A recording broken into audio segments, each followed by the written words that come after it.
David, you're beyond one strange individual, one psychotic creep motherfucker. It's that Magi greatness time, people.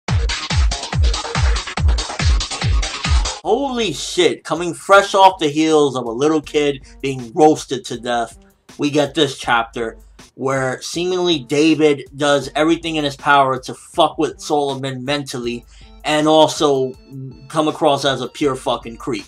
So basically this chapter was the final fight. I mean, it seems sudden in a sense because while this fight has been built up, for the most part, this final encounter between Solomon and David lasted only one chapter. But ultimately, the way things went out, it seemed to me the biggest thing that David was trying to do with this encounter, while he was saying all these fucked up things and did all these fucked up things, he was ultimately trying to deny his own destiny because he's seen it, he foreseen what was going to happen to him, and I honestly wouldn't be surprised the way he went out at the end of this one was a little bit different than what he had foreseen. Maybe he foreseen him fighting to the death with Solomon and ultimately Solomon stabbing him or killing him in a different way, and he was like, fuck it, we're just gonna blow up right here and I'm gonna die. But it was interesting because while he was all evil and everything, and even he told Solomon, I never looked at you as a son and all these fucked up things, he did say in a way, well, maybe you could change destiny, and gave him the staff, which I'm guessing that staff is probably the secrets to Solomon's wisdom. Probably everything that David had seen and knew and all his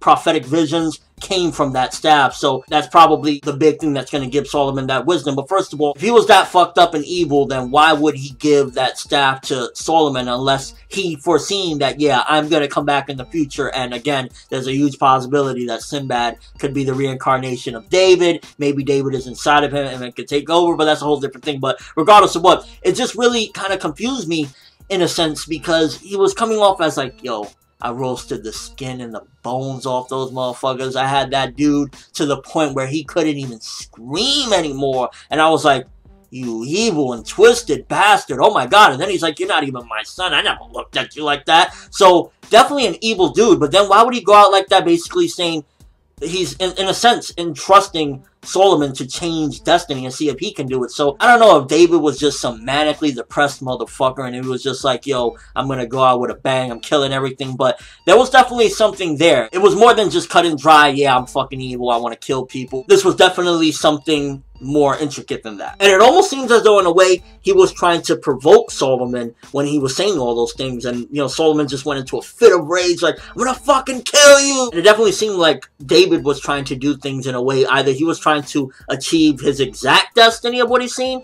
or he was trying to change it because he was definitely trying to provoke Solomon with what he was saying. And the thing is, if at this particular point what David was saying as well regarding these people, in a sense, going to be upset, they're going to be hateful, a lot of the seeds of hatred were planted inside of them, wouldn't Solomon try some extra measures to make sure that things don't go down the way they ultimately do? I mean, at this point, Wahid and Phelan are going to be looking for revenge, and they're going to be spiteful towards him because they just lost their son in this war, especially after that declaration that Solomon had made in the last chapter, don't worry, your son is going to live, and then he died. So I'd imagine something's going to happen where either Solomon just gets way too distant to the point where they're like, fuck this guy, like, he's going to get to a point where he's probably not even going to be as close with them, and that's what's going to make them even more hateful towards him, or either that, or they're going to back off from him, and that's where the split is going to begin and where their hatred is going to begin. Another thing that got me interested was David was basically saying, I'm going to merge with Elah now. Was this his way again of being reborn in the new world, you know, with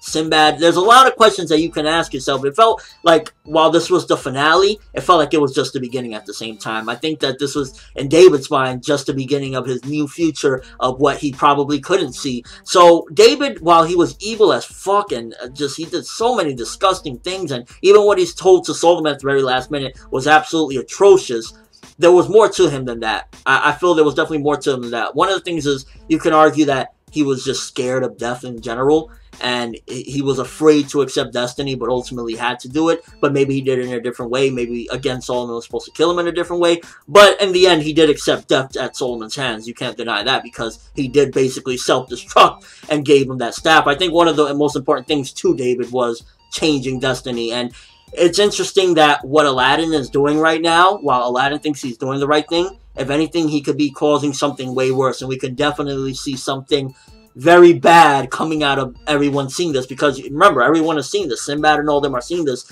And if they ask, yo, we want to see our future or something, and Aladdin shows that to them, what David said, you know, once you see your destiny, you pretty much will fall into just what I've fallen into, basically depravity in a sense. And these people can fall into that based on what Aladdin is doing right now. Aladdin, if anything, should have continued following Solomon's path that he set, because I'd imagine if he gets the staff, then Solomon knows what is supposed to happen in this world in the future, and Aladdin doing this is throwing off the course that Solomon had set. So in a sense, Aladdin could be doing major damage to his world without even realizing it at this point. And ultimately, it was a very different ending than I expected. Like, it wasn't redeeming David in any way, like, oh, he's a good guy, but it definitely showed that there was way more to him, and I would have liked a lot more info on him regarding just who he was. I mean, he seemed like a sadistic person, but there was more to his character than meets the eye, and this ending definitely displayed that. So ultimately, it was a very good ending. It left me with a lot of questions, and obviously Solomon ain't going to be dead there. You know, he's going to get back up, but why did David go out that particular way? Was he following destiny to the T? Was he trying to change destiny to a certain degree that he was going to die, but he was going to die in the manner he chose to?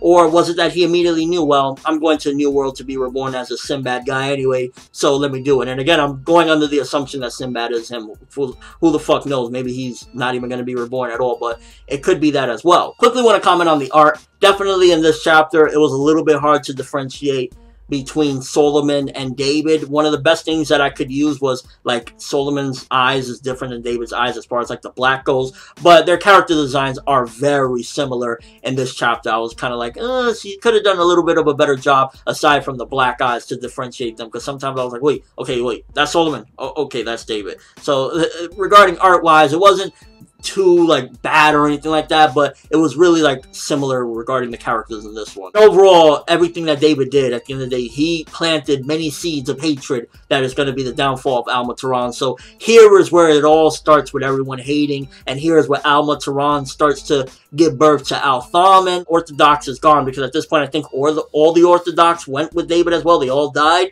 So while they're gone, the new threat begins at this point, and we're slowly, I'd imagine, reaching the end of Al-Mataran now. With David's death at this point, and the finale between the fight with them, it's only a matter of time until we flash forward to the point where Gyokuen shows up and betrays him. And overall, for an end, I'm going to give this one an 8.5 out of 10 for the ending of the fight. Left me with a lot of questions, and it was just really weird how he was so evil up until the very end, but then entrusts the staff and the changing of the course of destiny to Solomon, this person that 2 seconds ago he just said, I never looked at you as a son. I don't give a fuck. Fuck you. So it really had me questioning things, and it was, for the most part, a very good ending. I felt like it could have been handled a little bit better, in a sense of it could have been a little bit longer. I mean, I've been waiting to see this fight for a while now, ever since, you know, this Al-Mataran arc started and we heard about David. So I would have liked at least another chapter or so just to kind of flesh things out a little bit more, maybe get a little bit more answers towards David. I don't want everything, obviously. Again, if he's going to be reborn in the new world, if he is indeed somebody that's going to be there, or if he's not, you know, father, where Al-Thaman is trying to bring father and he's father,